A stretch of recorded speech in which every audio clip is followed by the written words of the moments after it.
வணக்கம். தமிழ்நாட்டில் தீவிர பிரச்சாரம் நடைபெற்று வரக்கூடிய நிலையிலே இந்த பிரச்சாரம் இறுதிக்கட்ட பிரச்சாரத்தை எட்டியிருக்கின்றது.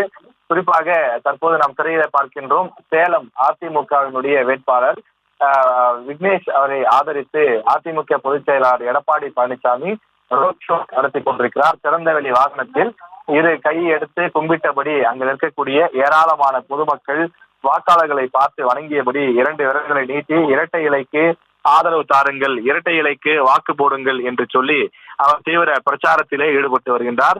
தமிழ்நாட்டில் இறுதிக்கட்ட பிரச்சாரம் நெருங்கி இருக்கின்றது. மாலை 6 மணியுடன் பிரச்சாரம் ஓய்வு பெற இருக்கக்கூடிய நிலையில் தற்போது சேலம் தொகுதியிலே எடப்பாடி பழனிசாமி அவர்களுடைய சொந்த தொகுதி.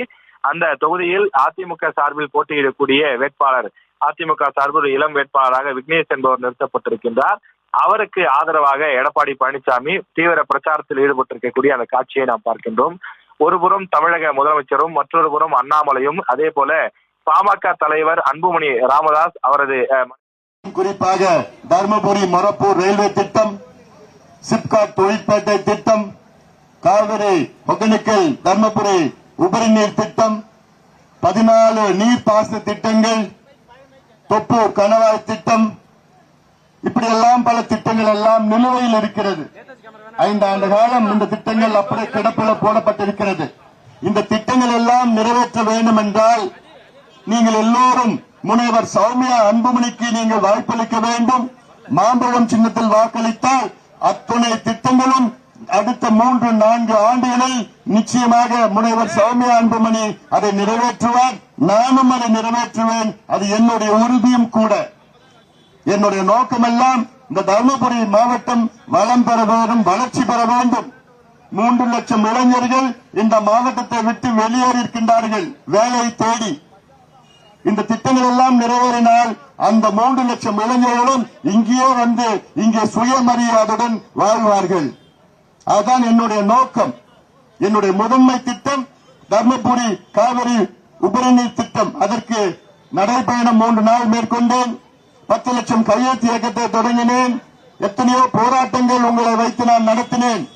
ஆனால் இதுக்கு முந்தைய ஆட்சியும் சரி, இப்ப இருக்கின்ற ஆட்சியும் சரி, அதன் திட்டத்தை நிறைவேற்ற அவர்களுக்கு மனம் இல்லை.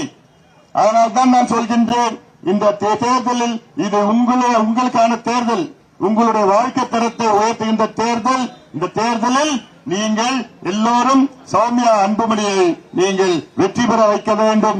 மாம்பழம் சின்னத்தில் வாக்களித்து அவரை வெற்றி பெற வைக்க வேண்டும். இறுதியாக ஒரு முக்கியமான செய்தி. 57 ஆண்டு காலம் தமிழகத்தை மாறி மாறி ஆட்சி செய்துகின்ற திமுக, அண்ணா திமுக, திமுக, அண்ணா திமுக என்று மாறி மாறி 57 ஆண்டு காலம் ஆட்சி செய்து கொண்டிருக்கின்றார்கள். நமக்கெல்லாம் கிடைத்தது என்ன? அவர்களால்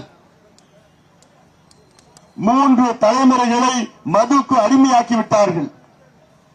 இப்ப இருக்கின்ற தலைமுறை, இந்த தலைமுறையை போதைப் பொருட்களுக்கு அடிமையாக்கி விட்டார்கள். அபின், காக்கேன், கஞ்சா, ஹெரோயின், எல்எஸ்டி, ஆம்பெட்டமின் போன்ற போதைப் பொருட்களுக்கு அடிமையாக்குகின்ற இந்த இரு கட்சிகள். இதற்கெல்லாம் முடிவு உங்கள் கையில் இருக்கிறது. தாய்மார்கள், தமிழ்நாட்டில் உள்ள அத்துணை தாய்மார்களும் கோபமாக இருக்கின்றார்கள். அந்த கோபத்தை தணிக்க வருகின்ற ஏப்ரல் 19ஆம் தேதி அன்று உங்களுக்கு ஒரு வாய்ப்பு இருக்கிறது. காலையிலே செல்லுங்கள், அந்த வாக்குச்சாவடிக்கு செல்லுங்கள். அந்த வாக்குப்பதிவு மின்னணு வாக்குப்பதிவு இயந்திரம், எலக்ட்ரானிக் ஓட்டிங் மிஷின்ல 6வது இடத்திலே நம்முடைய முனைவர் சௌமியா அன்புமணி மாம்பழம் சின்னத்திலே வாக்களித்து அவரை வெற்றி பெற செய்யுமாறு உங்கள் எல்லோரும் பணிவோடு பாசத்தோடு கேட்டுக்கொண்டு நன்றியோடு விடைபெறுகின்றேன். வணக்கம்.